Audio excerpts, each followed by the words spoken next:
చనిపోయింది. ఆమె దేవుని సన్నిధిలో నిలిచి ఉంది. ఆమె భయభక్తులు కలిగి జీవించింది. దేవుని మందిరాన్ని విడవలేదు, లోకం తట్టు తిరగలేదు. 7 ఏళ్లే భర్తతో సంసారం చేసింది. చాలామంది జీవితంలో వెధవరాళ్ళు అయిపోయిన తర్వాత కొంతమంది చిన్న వయసులోనే కొంతమంది భర్తలు చనిపోతూ ఉంటారు, కొంతమంది తాగుడు చేత చనిపోతూ ఉంటారు, కొంతమంది యాక్సిడెంట్ ద్వారా చనిపోతూ ఉంటారు, కొంతమంది రోగాల ద్వారా చనిపోతూ ఉంటారు. అయితే ఏది ఏమై ఎట్లా చనిపోయినా, చిన్న వయసులో చనిపోయినా పెద్ద వయసులో చనిపోయినా ఆమె 84 సంవత్సరాలు బ్రతికి ఏ మాత్రం పాప ఆలోచనలు లేకుండా దైవభక్తి కలిగి దేవుని మందిరంలో ఇలా సేవ చేస్తూ ఉపవాసాలు ఉంటూ బతికిందా. ఆమె చనిపోయిన తర్వాత ఎక్కడ ఉంటుంది చెప్పాలి మీరు? అలాంటి ఆమె చనిపోయిన తర్వాత ఎక్కడ ఉంటుంది? ఇప్పుడు దాకా పాపాన్ని విడిచిపెట్టాలని, సిద్ధపడాలని, దేవుని మందిరానికి వెళ్ళాలని దేవుని వాక్యంలో నుంచి మనం విన్నాం. వాక్యం వింటున్నారు కానీ చాలామంది జీవితంలో వస్తారు కానీ వాక్యం వింటారు కానీ అనుసరించటము, పాటించటము, దేవుని కొరకు బ్రతకటము, నిలబడటము లేక చాలామంది ఉంటున్నారు. అందువలన దేవునికి మహిమ పోతుంది.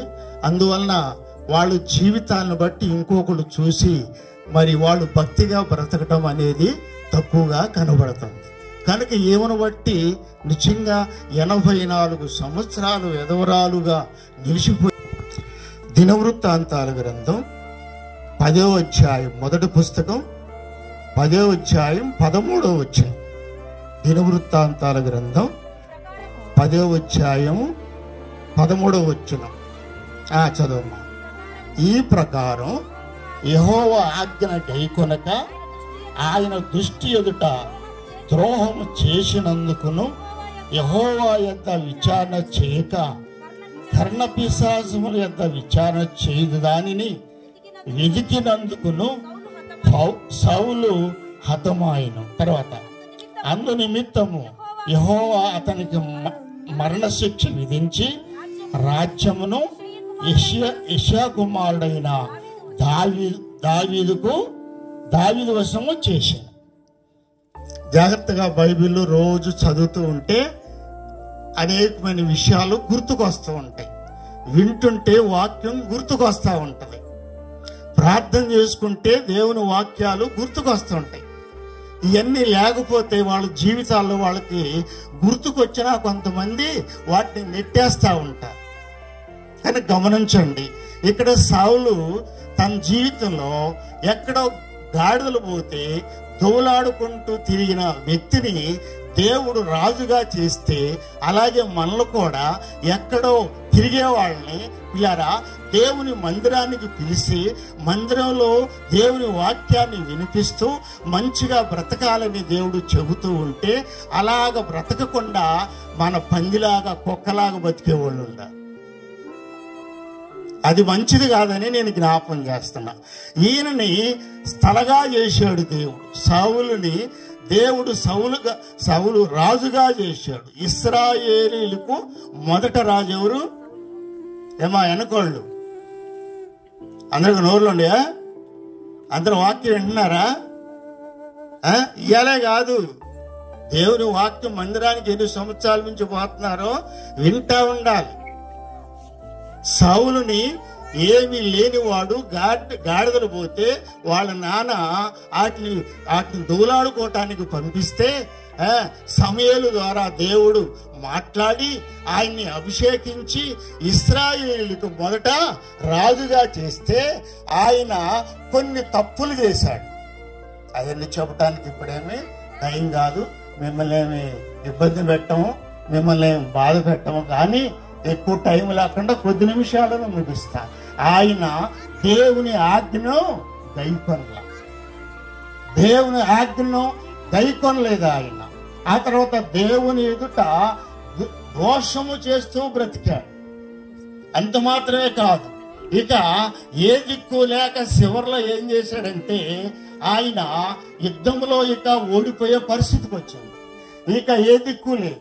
అందువలన ఏం చేశాడు అంటే ఇటు నుంచి దేవుని దగ్గర నుంచి సమాధానం రావట్లేదు, ఇటు ఏది గతి లేదు. ఇక ఏం చేశాడంటే కర్ణపిశాచుల దగ్గరకు వెళ్ళాడు. చాలా మంది ప్రార్థనకి వెళ్తానే ఏమన్నా జరుగుతుంటే, ఏమన్నా రోగాలు వస్తే ఏం చేస్తారంటే ఇల్లు బాగలేదు, ప్లాన్ తప్పింది, అందుకని రోగాలు వస్తున్నాయి, చాలా మంది అందుకని ఆశీర్వదించబడతలేదని ఇల్లును మళ్ళీ ఇంకో సిద్ధాంతిని తీసుకొచ్చి చూపిస్తూ ఉంటారు. ఎంతమంది సిద్ధాంతం తీసుకొచ్చి చూపించినా వాళ్ళు మానవులు. మన ప్లాన్ తప్పింది. అసలు హృదయమైన ఇల్లు ఇదే ప్రాణం తప్పితే ఎందుకు రోగాలు రావు? అనేకమైన విషయాల్లో పిల్లారా దేవునికి దూరం అవుతున్నాం. అందువలన చాలా మంది దేవుని నమ్ముకొని కూడా ఏం చేస్తూ ఉంటారంటే బజార్లో ఏమిటి తిరుగుతూ ఉంటారు, సోది చెప్పేవాడు. వాళ్ళని పిలుస్తూ ఉంటారు, నా చెయ్యి చూడు, మా ఇల్లు చూడు, మాకెప్పుడు రోగాలే, మాకెప్పుడు ఆర్థికాలే, మాకెప్పుడు ఇంకా అది ఇది అని చెప్పి ఆ దేవునిలో ఉంటానే మళ్ళా చేతులు చూపించుకోవటం, సోదిగాళ్ళని పిలిపించుకోవటం, వాళ్ళని అడగడం, ఇలా ఇట్లా చేస్తూ ఉంటారు. ఇలా సౌలు కూడా ఇలా చేస్తూ ఉంటే ఏమైందంటే దేవుని వదిలిపెట్టి ఆజ్ఞను మీరిపోయి దోషం చేస్తూ కర్ణపిశాచుల దగ్గరికి వెళ్ళి ఇలాగ చేస్తూ ఉంటే, ఇలా దావీదుని వెంబడించి దావీదుని చంపాలని ఎన్నిసార్లు ఆలోచించి చేస్తూ చివరి దశలో ఇక ఆయన మరణానికి ఆగుతైపోయాడు. ఆ తర్వాత అందువలన ఇక్కడ ఏమైపోయిందంటే ఇలా చేయకుండా ఉండటం వలన ఆయన హతుడైపోయాడు. దేవుని స్తుతించకుండా, ప్రార్థన లేకుండా, దైవభక్తి లేకుండా ఇలాగ జీవించడం వలన ఇతడు హతుడైపోయిను అని రాశాడు. అంత మాత్రమే కాక ఆ రాజ్యాన్ని దావీదుకి ఇచ్చాడు. అలాగనే మన జీవితాల్లో కూడా మన దగ్గర ఉన్న ఏదైనా వరం దేవుడిస్తే అది వాడుకోకపోతే అది తీసుకొని ఇంకొకరికి ఇస్తాడు. నీకు పాట వరమో కొద్ది మంచి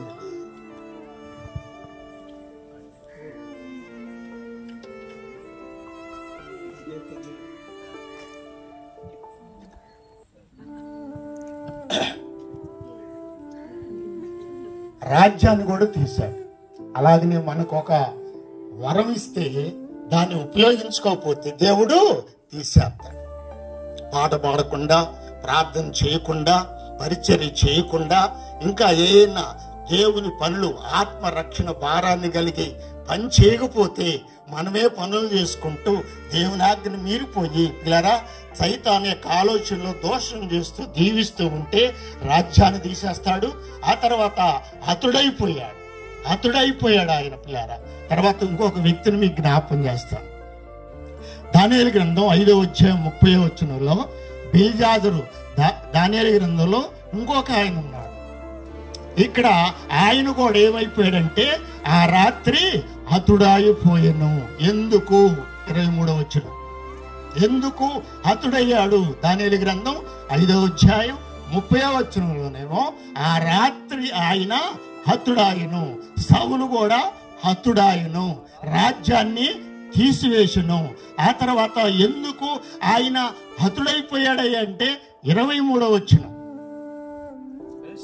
బెల్షాజరు అతని కుమారుడై నీవు ఈ సంగతంతా ఎరిగి కూడా, దేవుని సంగతులు చాలా మంది ఎరిగి కూడా అలాగ చేయకుండా ఉంటూ ఉంటారు.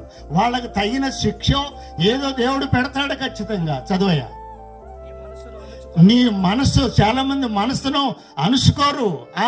చదువు. పరలోకమందున్న ప్రభువు మీద నిన్ను నువ్వు హెచ్చించుకున్నావు. ఎట్లనగా నీవును, నీ అధిపతులను, నీ రాణులను, నీ ఉపపత్తులను దేవుని ఆలయ సంబంధమైన ఉపకరణములన్నీ ద్రాక్షారసాలు పోసుకొని తాగవలనని వాటి తెచ్చుకొని వాటితో తాగుతూ చూడనైనను, విననైనను, గ్రహింపనైనను శాతగాని వెండి, బంగారు, ఇత్తడి, ఇనుము, కర్ర, రాయని వాటితో చేయబడిన దేవతలను స్తుతించావు నువ్వు. కానీ నీ ప్రాణము నీ సకల మార్గమును ఏ దేవుని వశమున్నాయో ఆయన నువ్వు గణపరచలేదు, ఆయనను పూజించలేదు, ఆయనను హెచ్చించలేదు. అవన్నీ తెచ్చుకొని తాగటము తినటము, లేకపోతే ఇంకా వీటిని బొమ్మల్ని పూజ చేసేవాడు, బొమ్మలకి దండం పెట్టేవాడు, బొమ్మలకి కొబ్బరికాయలు కొట్టేవాడు, బొమ్మలకి ధూపాలు వేసేవాడు. ఇలాగా చేస్తూ ఉన్నావు అని చెప్పి ఆయనతో దేవుని యొక్క వాక్యం మాట్లాడింది. దేవుడు మాట్లాడాడు. అందువలన అతడు హతమైపోయాడు, మరణమైపోయాడు. అలాగా దేవుని నమ్మకుండా దేవుల్లో ఉండకుండా పిల్లరా చేసిన వాళ్ళ గతి ఏమైతాయా అంటే ఇంకో మాట చూద్దాం. కీర్తన 9:17. కీర్తన 9:17. దుష్టులను దేవుని మనసు జనులను పాతాళానికి వెళ్ళిపోతారు. దుష్టులు పిల్లరా దేవుణ్ణి మర్చిపోయేవాళ్ళు, దేవుని స్తుతించకుండా ఆరాధించకుండా కనపరచకుండా ఆయన సంధికి వెళ్లకుండా తాగుతూ తినుతూ ఇష్టం వచ్చినట్టుగా బ్రతికే ఆ మనుషుల యొక్క జీవితంలో దేవుడి సన్నిధిలో ఏమవుతారయ్యా అంటే వాళ్ళు పాతాళానికి దిగిపోతారు. పాతాళంలో ఏముంది? యెషయా గ్రంథం 66వ అధ్యాయం 24వ వచనంలో మొదటిదేమో దేవుని నమ్ముకొని భక్తిగా మందిరాన్ని విడిచిపెట్టకుండా జీవించే వాళ్ళు నీతిమంతులు, నిత్యము వాళ్ళు పరలోకులో ఉంటారు. రెండవదిగా చెబుతున్నాను మీకు, రెండవదిగా పిల్లరా ఇలాగ ఆయన ఆజ్ఞ ఆ దేవుని ఆజ్ఞలు మీరిపోయి దోషం చేస్తూ ఇలాగ దేవుని స్తుతించకుండా బ్రతికే వాళ్ళ సంగతి ఏమవుతున్నాయంటే పాతాళానికి దిగిపోతారు. 24వ వచనం చివరి భాగం, వాటి పురుగు సావదు, వాటి అగ్ని ఆరదు. ఇది దేవుని నమ్మకుండా లోకములో అనేకమైన దేవతలుండయని దెయ్యాలుండయని పిల్లరా, లేకపోతే ఇంకా ఏదో ఉందని ఆ బొమ్మలకి ఇలా చేసి తాగుతూ తినేవాళ్ళు వాళ్ళ జీవితంలో పాతాళానికి పోతారు. వాళ్ళు ఇంకా వాళ్ళ పరిస్థితి ఏందంటే పాతాళంలో అగ్ని ఆరదు, పురుగు సావదు, ప్రాణం పిల్లరా ఆ ప్రాణం ఉంటది, ఆ ప్రాణానికి మంటలు ఉంటాయి, ఆ మంటల్లో కాలుతో ఓ ఓ అని కేకలు పెడతా ఉంటారు. అందుకని దేవుని వాక్యం పిల్లరా పరలోకం నుంచి దేవుడు వచ్చి మానవుల కోసం ప్రాణాన్ని కోల్పోయి శరీరం అంతా దున్నబడిపోయి సొగసు లేకుండా స్వరూపం లేకుండా మానవ జీవితంలో మానవుడు ఆ దాంట్లో కాలిపోకుండా అరుపులు కేకలు అవన్నీ పెట్టకుండా ఉండాలని దేవుడు కోరి సేవకుల ద్వారా వాక్యం చెప్పిస్తూ ఉంటే నువ్వు విని నీ జీవితాన్ని బాగు చేసుకొని మంచిగా బ్రతికితే దేవుని రాజ్యంలో ఉంటావు, లేకపోతే పాతాళంలో అగ్ని ఆరదు, పురుగు చావదు, దాంట్లో ఉంటావు. కనుక ఈ రాత్రికాల సమయంలో ఎవరో ఆ లైన్లో ఉన్నారో వాళ్ళు మార్చుకొని మంచిగా జీవిస్తే వాళ్ళ జీవితాలను దేవుడు ధన్యతగా చేస్తాడు, వాళ్ళకి నెమ్మదినిస్తాడు, సమాధానం ఇస్తాడు. అగ్ని ఆ పాతాళంలో పడకుండా నీతిమంతుల రాజ్యంలో పరలోకంలో ఉంచుతాడు. అట్టి కృప దేవుడు ఈ కుటుంబం వారు మరియమ్మ గారు చనిపోయిన ద్వారా కుటుంబం వారు సింగయ్య గారు మరి వాళ్ళ కుటుంబం ఏర్పాటు చేసి మనలందరికీ దేవుని వాక్యం వినిపించారు. ఆ కుటుంబాన్ని దేవుడు ఇంకా దీవించుగాక. వచ్చిన వాళ్ళందరూ కూడా ఇంకా మార్పు చెందకపోతే మార్పు చెంది అలాగుంటానికి దేవుడు సహాయం చేయనుగాక. ఆమేన్.